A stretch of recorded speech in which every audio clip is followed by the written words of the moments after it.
দেখো তোমাদের সামনে নিয়ে চলে এসেছি পাকা কাঁঠাল। দেখতে পাচ্ছ কি সুন্দর, দেখো গালা একদম টস টস টস টস করছে কাঁঠালটা। বলো দেখে কার কার খেতে ইচ্ছে করছে, আর দেখে কার কার জিভে জল আসছে, অবশ্যই অবশ্যই কমেন্টে জানাবে। এখনো অনেকেই পাকা কাঁঠাল খাওনি বা কাঁঠাল এখনো ঠিকঠাকভাবে মানে খেয়েছো বা পাকছে, কিন্তু এই আমার বাড়িতে অন্তত ফার্স্ট টাইম। আর এই কাঁঠালটা কোথা থেকে এসেছে বলো তো? আমার বাপের বাড়ির থেকে, মানে আমার মা কাঁঠাল, আমি কারণ কাঁঠাল তো আমি হাত দিই না কাঁঠালে, কাঁঠাল ভেঙে একদম বাটিতে করে পাঠিয়ে দিয়েছে সুন্দর করে বেছে বুছে, যাতে মেয়ের কষ্ট না হয়। তো দেখতেই পাচ্ছ আমি কাঁঠাল, আর আমি কিন্তু কাঁঠাল একদমই পছন্দ করি না। আর পছন্দ করি না বলতে এইভাবে কাঁঠাল আমি খাই না, হয়তো কাঁঠালের যেগুলো মানে রেসিপি হিসাবে করা হয় সেগুলো একটু একটু আধটু খাই। আর কাঁচা কাঁঠাল তো না, ওটাকে এঁচড় বলে, যাই হোক এঁচড়টা আমি খাই, কিন্তু পাকা কাঁঠালের প্রতি আমার কিন্তু একদমই ইন্টারেস্ট নেই।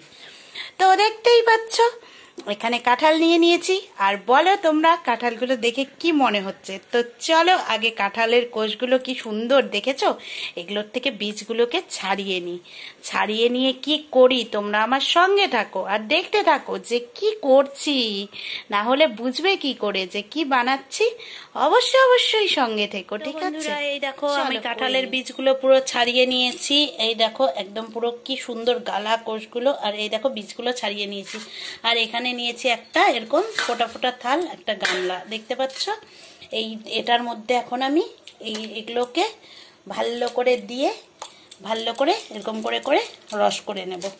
আর তো চলো, এক হাতে ক্যামেরা ধরে তো খুব প্রবলেম হয়, কারণ একা একা করতে হয় আমাকে, আমার তো ক্যামেরা ধরে দেওয়ার লোক নেই। আর যাই হোক কয়েকদিন পর থেকে একটু অন্যভাবে ভিডিও করার চেষ্টা করব, মানে একটু প্রবলেমে আছি সেই জন্য। তো স্ট্যান্ড নেওয়া হয়েছে তোমরা দেখেছো, কিন্তু স্ট্যান্ডে এখনো পর্যন্ত সেট করা হয়নি। তো যাই হোক চলো একটু কষ্ট করে তোমরা মানিয়ে নিও, আর আমি এগুলোকে সেতুরি রসগুলো করে নিয়ে আসছি, তোমরা ততক্ষণ দেখতে থাকো। দেখো কাঁঠালের রস হয়ে গেছে, আর দেখো কতটা রস হয়েছে, প্রায় 100 থেকে 200 গ্রামের মতো, 200 গ্রাম হবে না, 1-150 মতো রস হয়ে গেছে।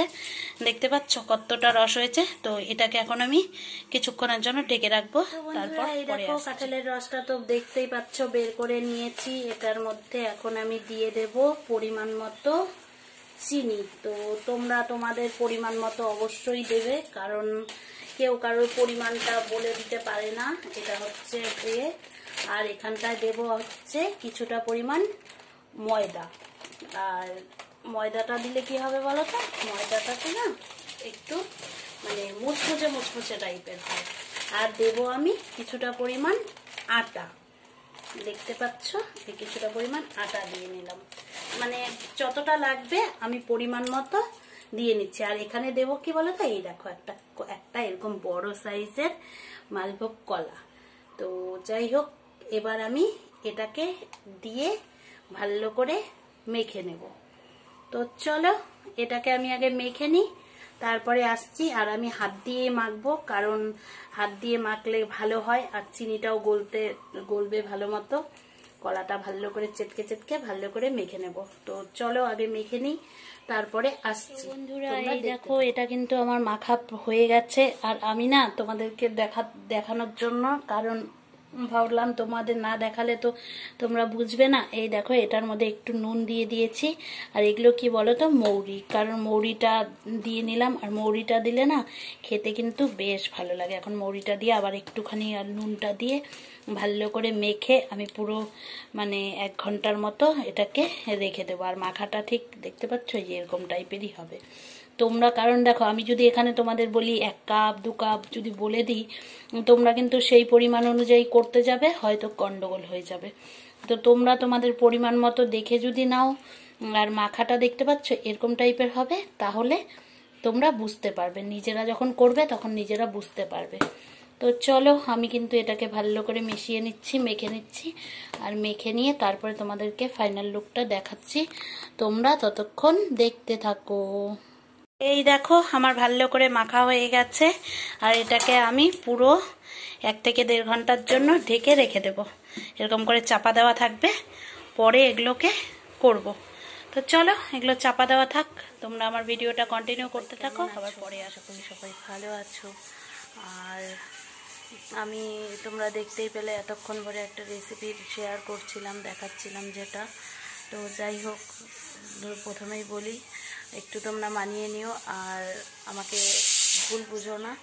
আমি জানো তো রেসিপিটা শেয়ার করতে গেছিলাম, বাট শেয়ারও করেছি এত কিছু করার পর মেখে টেকে রেখে দিয়েছি। যাই হোক, আজকে আমার ভিডিওটা হচ্ছে মানে কালকে রেসিপিটা করতে গেছিলাম, কালকে আর কন্টিনিউ করতে পারিনি, তার পরের দিন আজকে ভিডিওটা করছি। তো এদিকে তোমরা জানো যে আমি রেসিপিটা দেখাচ্ছি, দেখাতে দেখাতে কি হলো, হট করে সব কিছু কাজকর্ম করে রেখেছি, তারপর থেকে হট করে মেয়ে আমার অসুস্থ হয়ে গেল। তো মেয়েকে নিয়ে একটু ব্যস্তব্যতিক হয়ে পড়েছিলাম, কারণ আমার মেয়ে মানে একটুতেই পেয়ে যাওয়ার ওর না মানে ছোটোর থেকে একটু প্রবলেমটা কি বলো তো, বমিটা শুরু হলে না বমিটা চট করে বন্ধ হয় না। হট করে একবার বমি করলে তো করার সাথে সাথে বমি যে শুরু হবে, বমিটা আর বন্ধ হয় না। তো ডাক্তার তো দেখাই সবসময়, প্রাইভেটেই ডাক্তার দেখানো হয়, আর ডাক্তার দেখিয়ে দেখিয়ে মানে হত্য হয়ে গেলাম। যাই হোক, আর ইঞ্জেকশন ছাড়া তো কোনো কিছুই আর কোনো কথাই নেই, কোনো ওষুধেও কমে না। তো এদিকে ওরকম শুরু হয়েছে, সারাদিন দুপুর চলে গেল, বিকাল সন্ধ্যাবেলায় আবার চলে গেছি ডাক্তারের কাছে, আর আমি কিছুই করতে পারিনি জানো তো। বলছিলাম যেটা কালকে আর ভিডিওটা কন্টিনিউ করতে পারিনি, রেসিপি তুলতে গিয়ে দেখো এমন একটা বিপদ হয়ে গেল বাড়িতে মেয়েকে নিয়ে, যে আর কিছুই করতে পারিনি। তো যেটা করছিলাম তোমরা দেখতে পেয়েছিলে, আর আমার আবার একটু মানে যাই হোক একটু খারাপ বেশি লাগে, তো সেই জন্য আমি কি করেছি, আর যেহেতু বাড়িতে একা, অন্য কেউ যদি মানে থাকতো তাকে বলতাম হয়তো তোমরা করো বা কিছু, আমি মেয়েকে নিয়ে যাচ্ছি। আর বাড়িতে যেহেতু আমি একা, মেয়েকে নিয়ে আমাকে যেতে হবে, আমাকেই ডাক্তার দেখাতে হবে, আমাকেই সবটা করতে হবে।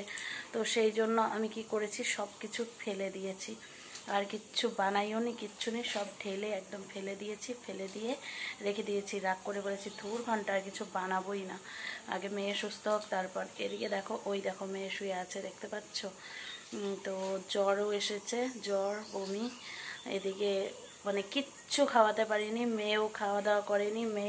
মেয়ে না খেলে কি আর আমার ভালো লাগে, তো আমারও খাওয়া দাওয়া হয়নি। দুদিন থেকে এই অবস্থা, বাড়িতে খাওয়া দাওয়া নেই, রান্না ভাত মানে তরকারি সব ফেলে দিলাম। যাই হোক, এখন মেয়েকে দেখি, ডাক্তার বলেছে না মানে খেতে হবে একটু একটু করে, কিছুই তো খাওয়াতে পারছি না। একটু ডাল বসিয়েছি, এদিকে রান্নাঘরেও চলে এসেছি, প্রেসারে ডাল বসিয়েছি, ভাত বসিয়েছি, একটু দেখি যদি খাওয়াতে পারি। আর ভিডিওটা আর কন্টিনিউ করতে পারিনি, তাই তোমাদের সামনে চলে আসলাম। সব থেকে বড় কথা জানো তো, মেয়ের কিছু হলে পরে আমি একদমই মানে নিজেই দুর্বল হয়ে পড়ি, কারণ ওকে ছাড়া আমি মানে এক মুহূর্ত মানে হয়তো আমি মানে কোনো কিছু ভাবিও না বা করতেও পারি না। তো যাই হোক, একটা ভালো কিছু করার মুহূর্তে একটা খারাপ সিচুয়েশন চলে এসেছে, কি আর করা যাবে, সব কিছু মানিয়ে নিয়েই চলতে হবে।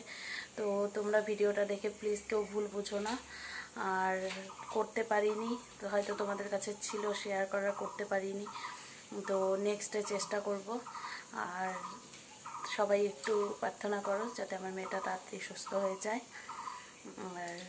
আর কি বলবো বলো, তো খুব মনটা খুবই খারাপ আজকে, মানে একটা ভালো কিছু করতে গিয়ে এরকম একটা হঠাৎ করে একটা বিপদ হয়ে গেল, মেয়ে অসুস্থ হয়ে পড়লো, মানে ভালো মেয়ে আমার অসুস্থ হয়ে পড়লো, আর কি বলবো। তো যাই হোক, আর পরের দিন যেহেতু ভিডিওটা শেষ তো করতে হবে, সেই জন্য ভাবলাম যে তোমাদের সামনে একটু চলে আসি। আর আমার মন মানসিকতা সত্যি বলছি খুব খারাপ আছে, আর মানে কথা বলছি না, কথাটাও বলতে পারছি না। দেখো কিভাবে শুয়ে আছে, যে মেয়ে সারাক্ষণ কথা বলে টটটটা করে, ওই দেখো কাঁথা গায়ে দিয়ে শুয়ে আছে। তো ভালো লাগছে না, কিছু করার নেই। তো চলো আজকের ভিডিওটা এখানেই শেষ করছি। সবাই ভালো থেকো, সব সময় হাসি খুশি থেকো, আর দেখা হবে নেক্সট ভিডিওতে। ততক্ষণ তোমরা ভালো থেকো, টাটা।